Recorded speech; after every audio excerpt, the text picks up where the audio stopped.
ఇప్పుడు ఇక్కడ నుంచి టేప్ అనేది మళ్ళీ ఇలా పెట్టుకోవాలి. ఫ్రంట్ నెక్ వచ్చేసి 6 ఇంచులు ఉంది. 6 ఇంచుల దగ్గర ఒక మార్క్ చేసుకోవాలి. నెక్స్ట్ వచ్చేసి షోల్డర్ టు ఎపెక్స్ పాయింట్ అని చెప్పాను కదండి. షోల్డర్ టు ఎపెక్స్ పాయింట్ అంటే ఇది షోల్డర్ కదా. ఇక్కడ నుంచి ఎపెక్స్ పాయింట్ అంటే ఇక్కడ మనకు చెస్ట్ వస్తుంది కదా. చెస్ట్ సెంటర్ పాయింట్ నే ఎపెక్స్ పాయింట్ అంటారు. మనకి ఎంత వచ్చింది? షోల్డర్ టు ఎపెక్స్ పాయింట్ 9.5 ఇంచులు వచ్చింది. 9.5 ఇంచులకు హాఫ్ ఇంచ్ కలుపుకొని 10 ఇంచుల దగ్గర మార్క్ చేసుకోండి. ఇది ఎందుకు హాఫ్ ఇంచ్ కలుపుకోమంటున్నాను?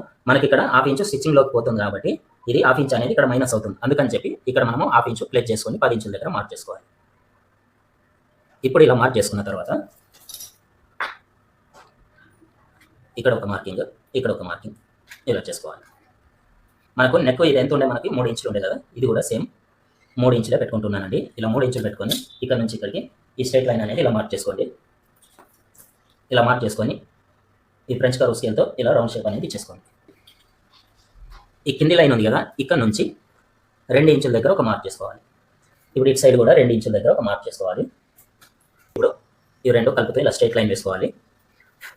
ఇలా వేసుకున్న తర్వాత మళ్ళీ మనకి ఇక్కడ మెయిన్ డాట్ వస్తుంది కదా. ఈ మెయిన్ డాట్ వచ్చే దగ్గర మళ్ళీ ఈ లైన్ దగ్గర నుంచి హాఫ్ ఇంచ్ కిందికి ఒక లైన్ వేసుకోవాలి.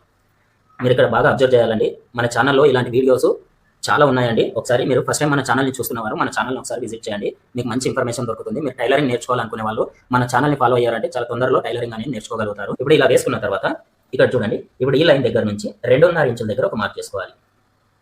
మనం ఇక్కడ నుంచి ఈ మెయిన్ డాట్ అనేది 2.5 ఇంచుల దగ్గర ఒక మార్క్ చేసుకోవాలి. ఇప్పుడు ఇలా తీసుకున్న తర్వాత ఈ రెండింటికి మధ్యలో ఒక మార్క్ చేసుకోవాలి. ఇప్పుడు ఇలా మార్క్ చేసుకున్న తర్వాత ఇక్కడ నుంచి ఇక్కడికి ఎంత ఉంది అనేది ఒకసారి చెక్ చేసుకోండి. ఎంత ఉంది? ఇది 4.5 ఇంచులు ఉంది. ఇప్పుడు ఇక్కడ కూడా 4.5 ఇంచుల దగ్గర ఒక మార్కింగ్ ఇలా చేసుకోవాలి. ఇప్పుడు ఇలా చేసుకున్న తర్వాత ఇక్కడ నుంచి ఇక్కడికి ఈ స్ట్రైట్ లైన్ అనేది ఇలా వేసుకోవాలి. ఇది ఇలా మార్క్ చేసుకోవాలి.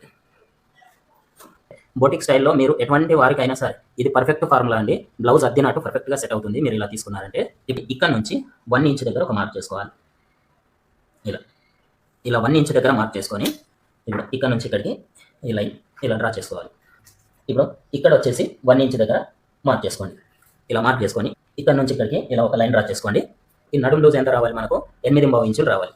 అప్పుడు ఇక్కడ చూడండి, ఇక్కడ నుంచి ఇక్కడికి ఇది ఎంత ఉందో ఇలా చూసుకోండి. ఇది ఎంత ఉంది? 3 ఇంచులు ఉంది. ఈ 3 ఇంచులు అనేది ఇలా ఫోల్డ్ చేసుకోండి. మనకి 8.5 ఇంచులు రావాలి కదా. మళ్ళీ ఇక్కడ నుంచి ఇలా టేప్ పెట్టేసుకొని ఇక్కడికి ఇలా మార్క్ చేసుకోండి. ఇలా మార్క్ చేసుకొని మనకి ఇక్కడ పైన మార్కింగ్ ఇక్కడ ఉంది కదా, ఇక్కడ నుంచి ఇక్కడికి ఇలా మార్క్ చేసి మళ్ళీ ఇది కూడా కొద్దిగా ఇలా ఎక్స్టెన్షన్ చేసుకోండి. మనకి షేప్ అనేది ఎలా వస్తుంది చూడండి. ఇట్లా వచ్చి ఇట్లా వస్తుంది. దీనివల్ల బ్లౌజ్ అనేది ఫ్రంట్ పార్ట్ కూడా మనకు పర్ఫెక్ట్గా సెట్ అవుతుంది.